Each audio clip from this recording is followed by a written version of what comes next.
Bonjour!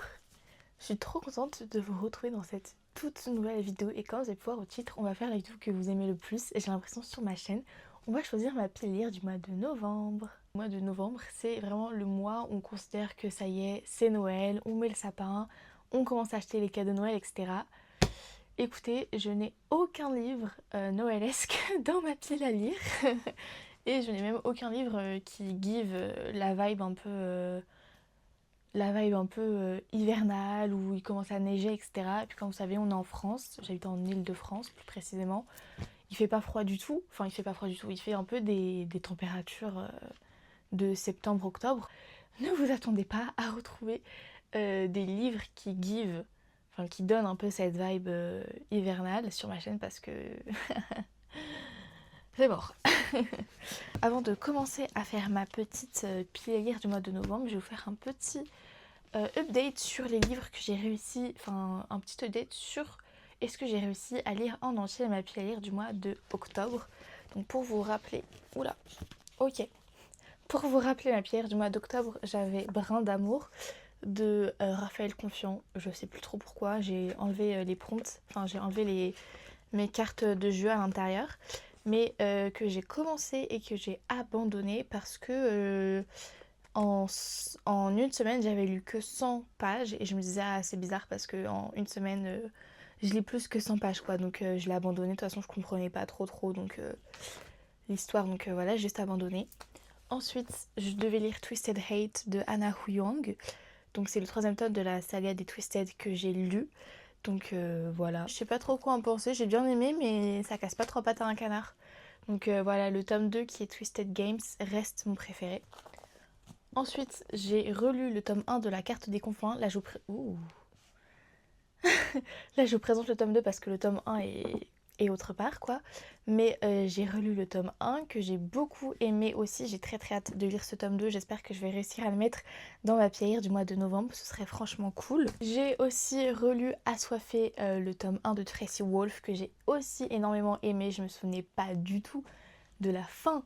Enfin, je me souvenais, on va dire, à moitié de la fin et franchement le rire c'était vraiment très cool. J'aime beaucoup l'humour de Tracy Wolff qu'elle met dans son livre. C'est vraiment un livre que tu lis, je pense que quand t'es adolescente, parce que je pense que quand t'es plus âgée, c'est un peu à la limite du kitsch. Rien que dans les noms des chapitres, c'est vraiment genre c'est comme ça. Donc là il y a écrit par exemple où sont les hallucinogènes quand on a besoin d'eux, et ça c'est le nom du chapitre. Donc il y a plein de chapitres, je suis venue, j'ai vu, j'ai gelé. Et c'est vraiment genre ce genre d'humour tout le long du roman. Et je pense que voilà, faut aimer. Il y a des moments où je trouvais que c'était à la limite du kitsch, mais écoutez, ça passait quand même avec moi. Donc pareil, j'ai hâte de lire le tome 2 qui est ici, que j'espère aussi mettre dans cette pile à lire de novembre.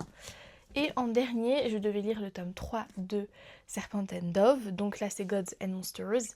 Et dans la version collector qui est magnifique. Oh là, magnifique, et je suis en train de le lire. Vous voyez pas, j'en suis à peu près à la moitié. Donc voilà, on peut dire que j'ai réussi à lire toute ma pile à lire du mois d'octobre avec un livre abandonné et un livre en cours. Mais écoutez, moi ça me va très bien.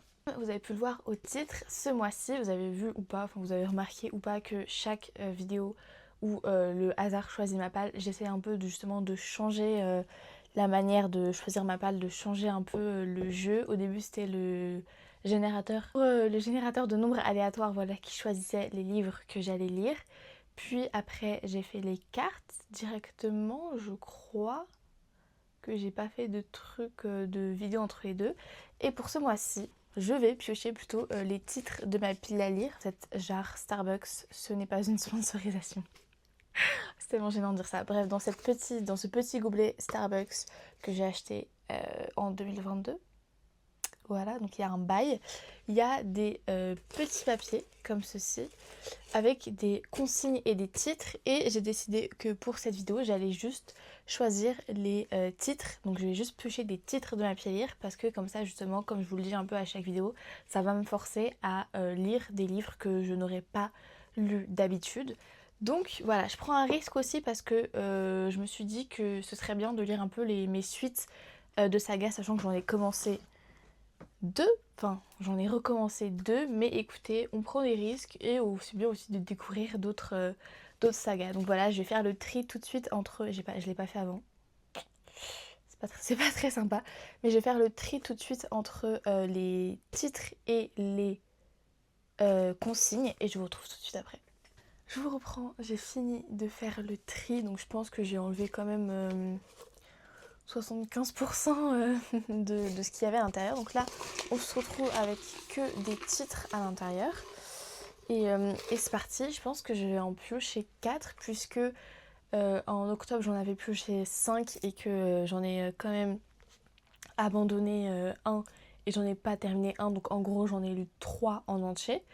Donc je pense que ce mois-ci, pour le mois de novembre, sachant que je n'ai pas de vacances, ni de jours fériés, après il y a des petits ponts. D'ailleurs ce serait peut-être bien que je fasse une vidéo 24 Hours Redaton au niveau du pont. Vous savez on a un pont le 11 novembre, c'est férié et dans mon entreprise ils font le pont, donc c'est vraiment sympa. Peut-être que je peux me faire un petit 24 Hours Redaton. On verra. Bref, je vais commencer à piocher. Du coup il peut y avoir de tout, il peut y avoir des titres, ouais il peut y avoir de tout. Oh là là, j'en ai mis partout. J'ai tout fait tomber. Ok. À l'envers, qu'est-ce que c'est? Le dernier magicien. Je suis tombée du coup sur Le dernier magicien de Lisa Maxwell aux éditions Casterman. C'est un peu sa dernière chance. Je me souviens que j'avais déjà commencé à lire Le dernier magicien, il me semble en 2022. Mais j'avais jamais réussi à le terminer. En fait, tout le temps, je m'arrête au milieu du roman et j'arrive pas à aller plus loin parce que je trouvais à l'époque que le livre était trop long, qu'il n'y avait pas plus de, comment dire, d'action que ça. Et je me dis, non mais quand même, ça a l'air bien et faut peut-être que je continue. C'est quand même vraiment un gros pavé, mais les pavés, ça me fait pas peur, quoi. Donc voilà, faut que si je me bouge le cul et si je n'arrive pas à le lire au mois de novembre, bon bah voilà, ça y est, il s'enlève, il s'en va de ma pile à lire. Pardon, vous êtes... Oula. Le setup avait un petit peu changé, je vous ai un peu remonté parce que vous étiez un peu en contre-plongée, quoi. Bref, dans ce livre-ci, on nous dit que c'est le premier volet d'une trilogie. Top le magicien vole le livre Sauve l'avenir, et dans ce qu'il me semble, c'est une équipe de personnes, dont un magicien, qui vont devoir voler le livre. Je vais vous faire le résumé? Ouais, ça vous va? Ça me va aussi. De nos jours à New York, les magiciens vivent terrés dans Manhattan, qu'ils ne peuvent quitter sous peine de mort. Esta, une magicienne à l'affinité hors norme, a le don de voyager à travers les époques et de figer le temps. Elle seule peut se rendre en 1902, là où tout a commencé. Là où le magicien s'est jeté du pont de Brooklyn avec l'Ars Arcana, le livre ancien contenant tous les secrets de la magie, la condamnant à des lendemains sans espoir. Voilà. En vrai, ça a l'air vraiment sympa. Je sais pas pourquoi j'arrive pas à le lire. En plus, on a une carte en début de roman. Donc franchement, ça a l'air vraiment cool. Donc faudrait que je réussisse à le lire. Ensuite, je repioche.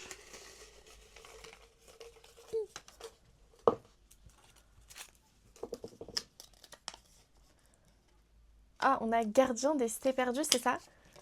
Ok, trop bien, je suis trop contente. Donc Gardien des cités perdues, je pense que tout le monde connaît. Donc moi je vous prends le tome 1, c'est de Shannon Messenger aux éditions Pocket Jeunesse. Il y a 10 tomes, je crois, qui sont sortis, ou 9 tomes. Je crois qu'il y a le tome 9.5, donc il doit y avoir un tome 9 pardon, qui est sorti, dont les 10 tomes.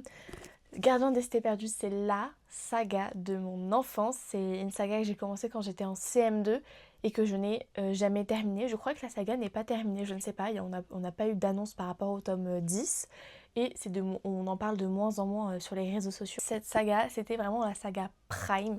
C'était la saga que tout le monde lisait, c'était la saga que tout le monde adorait. Et franchement, il faut vraiment que je la termine.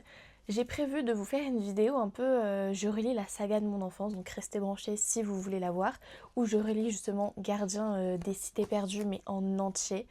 Et voilà, vous savez que j'ai quand même le tome 1, 2, 3, 4, 6 et 8 de la saga, de la saga des gardiens des cités perdues. Donc voilà, faut que j'avance, faut que je le termine. Je sais pas trop quand est-ce que cette vidéo où je relis la saga de mon enfance verra le jour. Ça dépend comment est-ce que je décide de la filmer, si je vous filme, si je vous mets mon avis sur toute la saga en une vidéo, ou si je vous fais par exemple une vidéo tous les 3 tomes, sachant qu'il y en a 9. Il y a moyen que je fasse ça, je sais pas, on verra. En tout cas, trop contente de pouvoir relire cette saga qui est Gardien des Cités Perdues. C'est vraiment ma saga préférée. Je suis team kiff pour, je sais pas si on dit kiffy, kiff, je pense, pour ceux qui demandent. Et mon tome préféré de la saga des Gardiens des Cités Perdues reste le tome 4. J'ai pas lu le 8 et le 9, 9.5, mais ou le 8.5, je sais plus, mais en tout cas, j'ai très hâte de recommencer. Ça va être trop bien, je suis trop contente. Ok, on continue.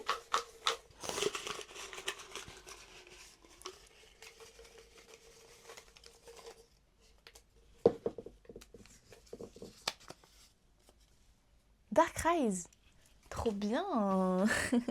Je suis tombée sur Dark Rise de C.S. Paca aux éditions Brajlon, donc dans la collection Big Bang. J'ai le hardback magnifique. Je crois que les 3 tomes sont sortis. Je sais pas si c'est une trilogie ou pas, mais les 3 tomes sont sortis. Vous savez depuis combien de temps je l'ai? Depuis 3 ans dans ma pile à lire. Et c'est ok. Je l'ai acheté au salon du livre de la jeunesse de Montreuil en 2022. Je sais pas si j'y retourne ou pas cette année. Si j'y retourne cette année, j'aimerais bien que ce soit un jour où il n'y a pas énormément de gens, parce que pour si vous êtes déjà allé au salon du livre de la jeunesse, samedi et dimanche, c'est blindé de monde. J'ai l'impression que vous savez, vous marchez dessus, que faire des dédicaces, c'est impossible. Enfin bref, c'est vraiment la décadence. Du coup, le dernier que j'ai fait, c'était justement en 2022, 2023, 2024 et 2025. Je n'y ai pas été.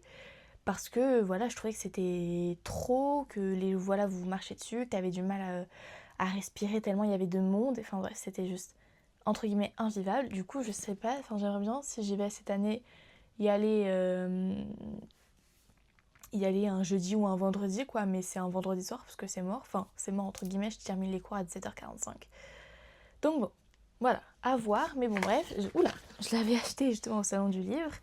Vu que je l'avais acheté au salon du livre, j'ai le droit à avoir des cartes, on va dire des goodies, entre guillemets, des personnages. Donc j'ai eu Catherine, elle est vraiment magnifique. Waouh, les dessins sont super beaux. James, on dirait des enfants, par contre ça me stresse. Ensuite, on a Violette. Et on a Will. Voilà, ils sont très beaux, mais ils sont très jeunes. À l'intérieur du livre, nous avons des end pages où du coup c'est les cartes, enfin la carte plutôt. Et voilà, alors je sais pas du tout de quoi ça parle, mais en tout cas on nous dit une nouvelle ère de ténèbres s'annonce. Je vais pas vous lire le résumé, si vous voulez en savoir plus, n'hésitez pas à chercher de vous-même. De toute façon, il y a moyen peut-être que je vous ferai un petit vlog sur mon avis sur Dark Rise. Dernier livre de cette vidéo, je l'ai filmé très vite. D'habitude je sais que ça me prend un peu plus de temps, mais bon. Hop, dernier livre de la vidéo, j'espère que ce sera un bon livre. J'ai été le chercher vraiment tout au fond du paquet. Reminders of Him. C'est celui-ci, c'est un livre de Colleen Hoover aux éditions Montlake. C'est un livre en anglais. Je ne vais pas vous en parler plus que ça parce que d'après ce que je sais, Colleen Hoover est une autrice problématique. Donc voilà, je vous dis juste qu'il y a possibilité que je lise en novembre, mais je vous en parlerai pas plus que ça parce que mon but c'est pas non plus de faire la promotion entre guillemets à ma petite échelle d'une autrice qui est problématique. Je l'avais acheté parce que une créatrice de contenu avait lu ce livre, avait adoré, elle avait filmé sa réaction, elle avait pleuré, elle s'est même fait un tatouage par rapport à ce livre. Et donc du coup ça m'avait quand même, je me suis dit waouh, ça lui a quand même fait un gros impact. Je veux savoir pourquoi est-ce qu'elle a réagi comme ça et finalement qu'est-ce qui s'est passé pour qu'elle ait cette réaction. C'est tout pour ma petite vidéo pile à lire du mois de novembre. Il y a pas forcément, hop, je vous les montre. Bon, ils sont à l'envers, mais vous comprenez. Il n'y a pas forcément un livre qui donne un peu plus la vibe automnale, parce qu'en novembre, on est quand même en automne, même si beaucoup considèrent qu'on est en hiver. Il n'y a pas forcément cette vibe noëlesque ni automnale, hivernale. Je sais que en tout cas Reminders of Him, ça fait un peu avoir cette vibe. Mais bon, on verra, ça se trouve pas du tout. Sinon là, on a des livres de fantasy, du fantastique et du réaliste. Donc écoutez, on verra bien. En tout cas, je vous remercie énormément d'avoir regardé cette vidéo. N'hésitez pas à vous abonner, à liker et à laisser un commentaire, à me donner si vous voulez des idées de lecture, ce que vous êtes en train de lire en ce moment, voilà, à parler lecture, à échanger lecture. Et je vous fais de gros bisous et je vous dis à bientôt dans une prochaine vidéo. Bisous!